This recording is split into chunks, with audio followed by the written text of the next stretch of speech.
Peter Crouch's Awards, Best Performers and Moments from 2021 to 22.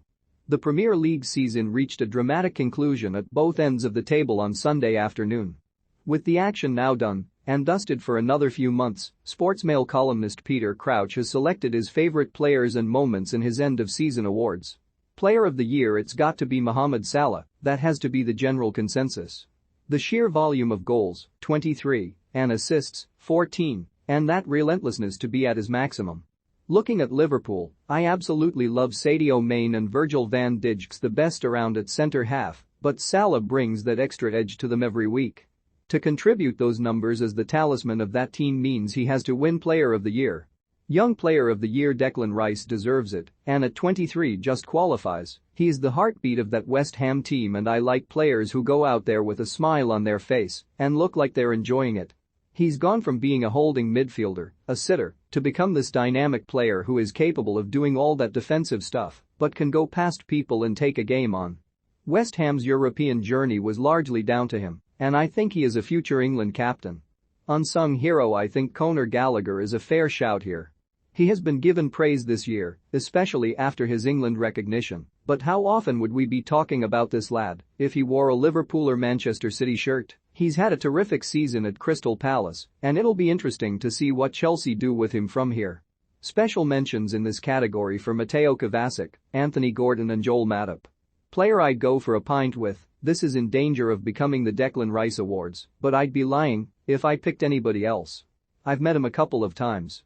He's a funny lad, good company, and I like people who have a standing in the game but retain a humbleness with it. Declan hasn't forgotten to smile. That's the way I approach the game. We are lucky to be there, and Declan realizes that. It comes across that way. His personality shines through. Best dressed boss, there are a lot of tracksuits knocking about. The return of the trackies, plenty of casual clothes in the Premier League, and nobody really stands out. That will all change in August, though, with Scott Parker coming back up with Bournemouth. Scott will add a bit of additional glamour to proceedings. Loves a cardigan. Biggest moaner, well, all of them whinge, especially the top managers. Jurgen Klopp probably just edges it. The biggest characters are winners. Ferguson, Mourinho, Benitez were always like that. It's always everybody else's fault when they lose, none of them accept defeat well. I don't think any of the current crop cover themselves in glory when they lose. And that's because they are winners. It's cracking TV, isn't it? You hang on for their interviews. Best live performance, Harry Kane at Manchester City in February. Sensational display. Tottenham won 3-2 that day, and most of it was down to Harry. I've never seen anyone play as a target man, a goal-scoring centre forward, while spraying passes and dictating the game from midfield in a 90 minutes. He can do everything, and that afternoon was absolute proof. Best heckle in the studio, Rio Ferdinand gets a hell of a lot more than me.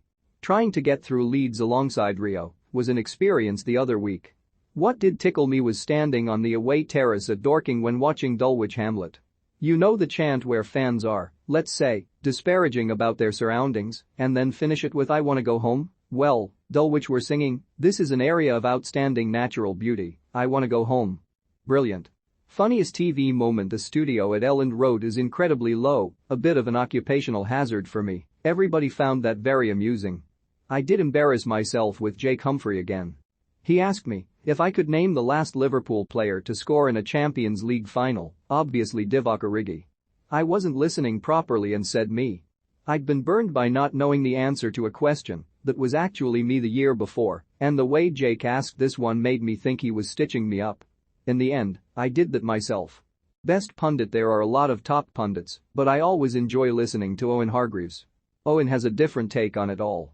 He's very good on the European leagues, especially the German and French teams that others might not watch as much. We all really respect Owen because he talks a lot of sense and has been doing it a long time now. A class act. Biggest wind-up merchant, the art of winding people up is sadly dying out. Antonio Rudiger and Pierre-Emile Hojbjerg have it in their lockers, but there can only be one winner. Aaron Ramsdale, step forward. If only for what I like to call his keying of Bruno Fernandes after his missed penalty in April. Right in his face celebrating. Aaron is quite proud of that side of his game, having a bit of banter with supporters and showing his character. But he is concerned about falling out with fans everywhere if he wants to become England #1. Worst referee, right? I'll give you a damning answer to this, I barely know who any of them are. I don't care. I'd never analyze anything about the referees after matches when playing, and I try not to pay too much attention to them now. Most baffling decision Paul Pogba considering going to Manchester City was mind-blowing, and them considering him too. I don't know how he even gets close to a move to City after his performances for Manchester United over the years. There is also the fear of a backlash element to it all as well. I can understand the uncertainty about switching clubs in the same city. Luis Figo and Sol Campbell are pretty good examples of what can happen with supporters. Pogba is better served heading elsewhere. As an aside, I still think Burnley sacking Sean Dyche was a really bad call for the long term at Turf Moor.